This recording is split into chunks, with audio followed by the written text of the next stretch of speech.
3, 2, 1. Now Okay. Gay. So, ite lang ta vulavula swa siku leri nga hundza. Lava ku byela swa ku fanekele ku hi tekanyana lunch. Lunch? Okay, hayi na ku twisa senzeni la. Loko hi kha hi teka lunch laha u nga hi vula liyani. Lunch la ka lunch la. Hi ta va kha ha jola kumbe hi ta va kha hi yimile si nga ni hlamusela swona.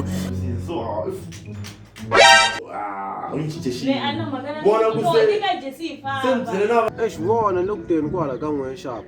Mani le kaya loko wo ndzela loko usuka wo vhitlela va ni rhume Shoprite.